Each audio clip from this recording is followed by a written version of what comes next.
आज हम अपना अगला लेक्चर शुरू करते हैं। लेक्चर 23 जनरल साइंस क्लास 8 के लिए। आज का हमारा मौजू है मेजरमेंट ऑफ फिजिकल क्वांटिटीज़, यानी कि फिजिकल मिकदारें, उनकी पैमाइश कैसे की जाती है। तो सबसे पहले हम लेते हैं मास की पैमाइश। तो इसके लिए आप इस शक्ल से वाकिफ होंगे। ये एक तराजू है, आपने देखा होगा, जिसके एक पलड़े में हम कोई बाट रख देते हैं।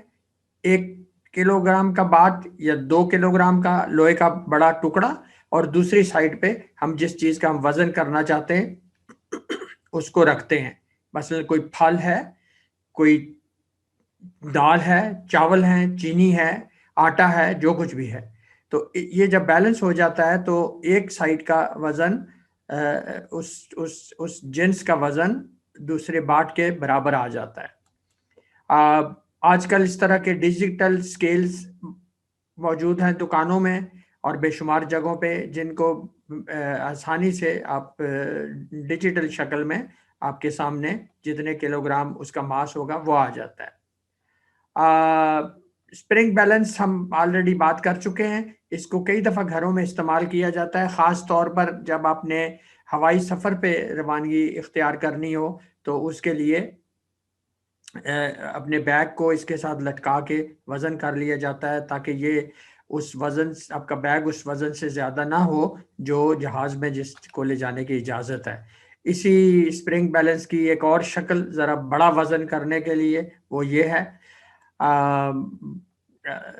बाथरूम स्केल जिसे कहते हैं, घरों में वज़न को काबू में रखने के लिए, वज़न देखने के लिए गाय बगाए इस तरह की मशीन होती है। बाथरूम स्केल इसको कहते हैं कि अक्सर ये बाथरूम में रखी जाती है। इसी तरह का वज़न करने का स्केल अस्पतालों या दूसरी जगहों पे इसको इंसानी जिस्म के वज़न करने के लिए भी इस्तेमाल होता है, और दूसरी भारी चीज़ें इंडस्ट्री में भी इसको इस्तेमाल किया जाता है। तो ये अगर आपने मास की पैमाइश करनी है तो इस किस्म के का कोई ना कोई आप आला इस्तेमाल करेंगे। रूलर से आप सब वाकिफ हैं। रूलर क्या है? ये लकड़ी का, प्लास्टिक का एक टुकड़ा होता है। जी, रूलर एक लकड़ी का या प्लास्टिक का एक टुकड़ा होता है जिसके ऊपर इस तरह के सेंटीमीटर के निशान लगे होंगे, और दरमियान में हर सेंटीमीटर के 10वें हिस्से यानी मिलीमीटर के भी निशान लगे होंगे। ये 15 सेंटीमीटर का भी हो सकता है, 1 मीटर का भी हो सकता है। आमतौर पे जो आपके बस्ते में मौजूद होगा वो तकरीबन ये साइज होगा। तो इसको आप किस तरह इस्तेमाल कर सकते हैं? इसको आप अगर एक खास लंबाई की आपने लाइन लगानी है तो इसको रूलर को रख के, तो आप अगर मतलब है 0 से शुरू करें और 12 तक जाएं तो आपको 12 सेंटीमीटर की ये एक लाइन मिल जाएगी। या किसी चीज कोई आपके पास पड़ी हो उसकी आपने पैमाइश करनी है, जैसे ये देखिए, इस पेंसिल की इसके पिछला सिरा जो है वो 0 पे रखा गया है, और इसकी अगली नोक जो है वो आगे रखी गई है, और पिछला सिरा 0 पे रख के और अगली नोक जो है उसको लाइन नीचे लाई गई है तो 9 पे आई है। तो इसका मतलब है कि इस पेंसिल की लंबाई 9 सेंटीमीटर है। तो रूलर को इस्तेमाल किया जाता है छोटी छोटी चीज़ों की लंबाई मापने के लिए। थोड़ी सी ज़्यादा लंबाई हो या मुख्तलिफ किस्म की लंबाई हो तो इस तरह की आपको घर में मौजूद होगी। आपने कहीं देख और भी जगह भी देखी हुई कि पैमाइशी टेप, इसके आमतौर पे ये इस तरह पीले रंग में आती है, लेकिन बाज़ औक़ात सब्ज़ रंग में भी होती है। तो इसको ज़्यादातर ख़ास तौर पे जब आपने कपड़ा मापना होता है, कपड़ा आप खरीदते हैं तो कपड़े दुकान वाला भी इसको इस्तेमाल करता है। आपने अगर दर्जी खास तौर पे कपड़ा सिलवाना है तो उसने अगर आपका माप लेना है तो वो इस टेप को यूज करेंगे। इसके अलावा इसी तरह की एक मेटल की धात की बनी पत्तरी की एक टेप होती है जिसको आप पैमाइश के लिए, लंबाई की पैमाइश के लिए इस्तेमाल कर सकते हैं। मिसाल के तौर पे, ख़ास तौर पे ये लकड़ी का जो काम करने वाले होते हैं वो इसको इस तरह के इस्तेमाल करते हैं। इसमें फ़ायदा ये होता है कि इसके सिरे पे एक कुंडी सी बनी हुई है जो लकड़ी के साथ अड़ जाती है, और आसानी से बड़ी एक्यूरेट इसकी पैमाइश कर सकते हैं। स्क्रू गेज क्या होता है? स्क्रू जैसे आपको पता है पेज को कहते हैं, तो ये असल में इसके पीछे एक डंडी लगी होती है जिसको आप पेज की तरह घुमाते जाते हैं। आप इसको टाइट कर सकते हैं, आप इसको लूजन कर सकते हैं, ढीला कर सकते हैं। तो ये कागज या मोटी चादर जैसी चीजों की मोटाई की पैमाइश का आला होता है। तो ये इस तरह का है, ये जो इसके दरमियान खाली जगह है इसके अंदर वो चीज रख दी जाती है। दाएं हाथ पे जो सिलेंडर बना हुआ है इसको घुमाया जाता है स्क्रू की तरह। तो ये जब बिल्कुल उसके टाइट हो जाता है तो आपको दरमियान में जो स्केल है वहां पे उस चीज की मोटाई आपको नजर आ जाएगी। तो ये मिसाल के तौर पर एक कागज की मोटाई की पैमाइश इससे इस तरीके से आप कर सकते हैं।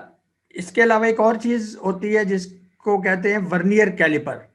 तो ये तार या और दूसरी चीजों की मोटाई की पैमाइश का आला है। तो मिसाल ये है वर्नियर कैलिपर, इसके भी दरमियान में खाली जगह है, इसमें जो है वो चीज रख के और उसको ऊपर से स्लाइड किया जाता है और फिर उस स्केल को पढ़ लिया जाता है। तो ये देखिए ये एक तार की मोटाई को नापा जा रहा है और फिर जो बिल्कुल बाएं साइड पे तस्वीर है वो अंडे की मोटाई को नापा जा रहा है। बीकर लेबॉर्ट्री में खास तौर पे इस्तेमाल करने के लिए एक गिलास नुमा बर्तन होता है। और किसी अब हम वॉल्यूम की तरफ आ गए हैं, पहले हम लंबाई की बातें करते रहे हैं, अब हम या माया चीज के वॉल्यूम की बात कर रहे हैं। तो किसी माया को अंदाजे से तकरीबन नापने के लिए इस्तेमाल होता है। मसलन इस पे जो आप देखिए कि पहले दोनों बीकरों में एक के 100 के नीचे और दूसरे 80 के नीचे अप्रोक्सीमेट का लफ्ज लिखा हुआ है। अप्रोक्सीमेट का लफ्ज मतलब होता है तकरीबन। कहने का ये मतलब है कि इसमें अगर आप 100 तक पानी डालेंगे तो 100, और दूसरा देखिए ये मिलीलीटर है, तो अगर आप इसका 100 पे तक पानी डालेंगे तो ये जरूरी नहीं है कि आपको एग्जैक्टली 100 मिलीलीटर मिले। हो सकता है ये 102 हो, 105 हो, 98 हो, 97 हो, मतलब इसमें, लेकिन ये 100 के करीब करीब होगा। इसी तरह अगर आप इसमें 60 तक डालेंगे तो ये 60 के आगे पीछे करीब करीब उसके अप्रोक्सीमेट आपको मिल जाएगा। तो कई कामों के लिए ये अप्रोक्सीमेशन काफी होती है। आगे जाके आप देखेंगे वॉल्यूमेट्रिक फ्लास्क है, उसको आपने भरना है तो एग्जैक्ट आपने 100 मिलीलीटर लेना है। तो आप इस तरह का बीकर इस्तेमाल करेंगे, इसको तकरीबन 80 मिलीलीटर आप पानी इसमें लेंगे, इसको उस फ्लास्क में डाल देंगे और बाकी का 20 मिलीलीटर बड़े एहतियात से उस फ्लास्क में डालेंगे। तो वॉल्यूमेट्रिक फ्लास्क से आपको बिल्कुल एक्यूरेट 100 मिलीलीटर मिल जाएगा। तो आम घरों में भी इस्तेमाल के लिए कई दफ़ा गिलासों को लफ्ज़ बीकर इस्तेमाल कर लिया जाता है, लेकिन असल में बीकर ये ख़ास किस्म का गिलास होता है। इसमें मुनफरद जो चीज़ है वो ये है कि इसके दोनों में आप देखिए कि इसका एक मुंह बना होता है जिसको अंग्रेजी में लिप कहते हैं। तो इसका एक मुंह बना होता है, इस मुंह से आसानी से पानी जो है एक बीकर में से फ्लास्क में दूसरी चीज़ में उंडेला जा सकता है। आपके घरों में भी खास तौर पे चाय पीने के लिए के चाय के साथ एक दूधदान होता है, तो दूधदान का भी इस तरह का मुंह बना होता है ताकि दूध जो है वो चाय में आसानी से डाला जा सके। ये देखिए ये जो है उसके मुंह है जिसकी हम बात कर रहे हैं। थोड़ा सा और बेहतर अंदाजा लगाने के लिए अगर के कितने मिलीलीटर हम लेना चाहते हैं तो मेजरिंग सिलेंडर का इस्तेमाल किया जाता है। ये बीकर से कुछ थोड़ा सा और ज्यादा एक्यूरेट होता है, लेकिन अभी भी एग्जैक्ट एक्यूरेसी इसमें नहीं आएगी, अभी भी ये अंदाजा ही होगा, लेकिन काफी बेहतर अंदाज से। तो इस तरीके से ये मेजरिंग सिलेंडर होता है। तो इसको जो पढ़ने का सही तरीका है, इसमें जब भी पानी डलेगा ये इस तरीके से एक चांद नुमा गोलाई की शक्ल बना लेगा जो साइडों से ऊपर उठा होता है और दरमियान में से नीचे बैठा होता है। तो इसको पढ़ने का सही तरीका ये है कि आप जो इसकी साइडों वाला सिरा जहाँ पे टच कर रहा है वहाँ उसकी रीडिंग ना लें, बल्कि उसकी जो बॉटम उस कर्व की लाइन है उसको आप पढ़ें, तो वो आपको सही एक्यूरेट रीडिंग देगा। मसलन अगर आप दाएं हाथ वाले को पढ़ते हैं तो ये कुछ आपको तकरीबन 64 4 मिलीलीटर दे रहा है, क्योंकि एक इसकी छोटा निशान जो है वो 2 मिलीलीटर का है, ठीक है, 61, 60, 62, 64। लेकिन अगर आप लेफ्ट साइड को देखें तो आपको एक्यूरेट जो असल में वो 62 मिलीलीटर सही रीडिंग है। एक और बात है कि इसी तरीके के सिलेंडर को आप किसी ऐसे इर्रेगुलर सॉलिड को, किसी ठोस चीज का आप हुजम भी निकाल सकते हैं कि ये कितने मिलीलीटर है, ये कितने आपको याद होगा कि हमने कहा था कि 1 डेसीमीटर क्यूब जो है वो 1 लीटर के बराबर होता है, और 1 सेंटीमीटर क्यूब जो है वो 1 मिलीलीटर के बराबर होता है। तो आप इससे 1 सेंटीमीटर क्यूब वॉल्यूम निकाल सकते हैं। वो कैसे?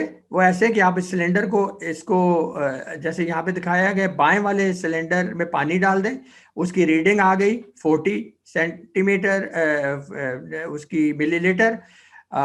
उसमें आपने ये पत्थरनुमा कोई चीज डाली तो जाहिर है इसका पानी का लेवल ऊपर चला जाएगा। अब पानी का लेवल पहुंच गया है 58 पे, तो 58 में से 40 माइनस कर दें तो इस नीचे वाले पत्थर का आपको इतने मिलीलीटर या इतने सेंटीमीटर क्यूब इसका हुजम निकल आएगा। अब हम जिस चीज की बात कर रहे थे, वॉल्यूमेट्रिक फ्लास्क, तो दाएं हाथ की तस्वीर को आप देखिए कि ये बीकर को लेके बीकर में से इस वॉल्यूमेट्रिक फ्लास्क में पानी डाल रहे हैं। तो इसका फायदा ये होता है कि क्योंकि इसकी गर्दन हमेशा बहुत लंबी होती है और ये लंबाई वाला हिस्सा इसमें बहुत कम मिकदार में पानी होता है, तो इसलिए इसमें अगर इसकी जो लाइन है उससे अगर थोड़ा बहुत ऊपर नीचे भी हो जाएगा तो ये बड़ा एक्यूरेट आपको और अव्वल तो उस लाइन तक, निशान तक पहुंचना बहुत आसान होता है, और उसमें आप एक एक कतरा डाल के आप उस निशान तक पहुंच जाते हैं, और इसमें आपको बहुत एक्यूरेट ये वॉल्यूम दे देता है। तो ये वॉल्यूमेट्रिक फ्लास्क मुख्तलिफ साइज की होती हैं। यहाँ पे आपने ग्रीन वाली ऐप है 100 मिलीलीटर है, दरमियान वाली तस्वीर में 3 दिखाई गई हैं 1000 मिलीलीटर यानी 1 लीटर फ्लास्क, और दूसरी 250 मिलीलीटर और 50 मिलीलीटर, हत्ता के 10 मिलीलीटर की भी वॉल्यूमेट्रिक फ्लास्क मौजूद होती हैं। तो ज़रूरत के मुताबिक इनको इस्तेमाल किया जाता है। तो ये जो है ये माया चीज़ों के सोल्यूशन आप जो बना लेते हैं पानी में या किसी और चीज़ में, उसका जब वॉल्यूम आपने लेना होता है तो वो ये वॉल्यूमेट्रिक फ्लास्क इस्तेमाल की जाती है। इसी तरह लेबॉर्ट्री में एक लेबॉर्ट्री पिपेट होता है, और यहाँ पे अगर हम बिल्कुल बाएं वाली चीज को देखें तो ये एक पिपेट नुमा, जिसको हम ड्रॉपर भी कहते हैं, वो चीज है, क्योंकि ये एक आप इससे एक ड्रॉप भी ले सकते हैं। तो इसमें भी वही अमल कार फरमा होता है जो एटमॉस्फेरिक प्रेशर का है, कि आप इसको बल्ब को रबर का बना होता है, चाहे ये लाल रंग का हो या ये नीले रंग का बड़ा बल्ब हो, तो आप इस बल्ब को जब दबाते हैं तो इसमें से ट्यूब में से हवा खारिज हो जाती है। जब इसको आप दबाना छोड़ देते हैं हाथ को, अपने अंगूठे और उंगली को या हाथ को, तो ये दोबारा फूलता है और ये दोबारा हवा को अंदर लेता है, और हवा को अंदर ले जाने की वजह से, हवा को क्यों अंदर लेता है? क्योंकि साइडों पे एटमॉस्फेरिक प्रेशर है, ट्यूब के अंदर प्रेशर कम था, तो एटमॉस्फेरिक प्रेशर उस लिक्विड को इस ट्यूब के अंदर धकेल देता है। तो यहाँ पे ये बताया गया कि रबड़ के इस तरह अगर आपने ड्रॉपर लेना है तो आप चंद कतरे ले सकते हैं, लेकिन ये लेबॉर्ट्री पेपर्स मिलते हैं। यहाँ पे आप बिल्कुल दाएं हाथ वाली तस्वीर को देखिए तो आप देखिए 1, 4, 10, 15, 20, 25, यानी कि ये आपने अगर 1 मिलीलीटर तक भी लेना है तो ये आपको इंतहाई एक्यूरेट बिल्कुल 1 मिलीलीटर ये पानी दे देगा। 4 मिलीलीटर लेना है वो भी मिल जाएगा, 10 मिलीलीटर लेना है वो भी मिल जाएगा, 15 लेना है। इसके अलावा लेफ्ट साइड पे दूसरा जो है वो ग्रेजुएटेड पिपेट है, उसमें आप मर्जी से चाहे उसमें आप 2 कर लें, 4 कर लें, 6 कर लें, 8 कर लें, 10 कर लें, 2 से 10 की रेंज के दरमियान आप जितने मर्जी, तो ये मुख्तलिफ शक्लों में मिलते हैं, ये लेबॉर्ट्री में इस्तेमाल होते हैं। तो ये जब आपको इस किस्म की कोई चीज़ हो कि किसी 100 मिलीलीटर की आपने सोल्यूशन बनानी है और उसमें आपने 10 मिलीलीटर एसिड डालना है, तो वो आप इस 10 मिलीलीटर वाला पिपेट यूज़ करेंगे। कॉनिकल फ्लास्क, ये एक ख़ास किस्म की बोतल होती है, तो क्योंकि इसकी शक्ल एक कोन की शक्ल की है, तो कोन आइसक्रीम आपने खाई होगी, कोन आइसक्रीम को अगर आप उल्ट कर लें तो ये शक्ल बन जाती है, और मतलब खाते हुए तो वो सीधा होता है, उसका चोंच वाला सिरा नीचे होता है, लेकिन अगर आप उसको उल्टा दें तो आप देखेंगे कि वो ये कॉनिकल फ्लास्क की शक्ल आ जाती है। ये ज़ाहिर ऊपर से तंग होती है, नीचे से चौड़ी होती है, तो ये तजर्बे करने में बहुत इसकी शक्ल जो है वो मुआवन साबित होती है, क्योंकि नीचे से चौड़ी है, तो आप बड़े भरपूर अंदाज से इसमें कोई तब्दीली रंग में आ रही है तो उसको आप बड़े आसानी से भांप सकते हैं।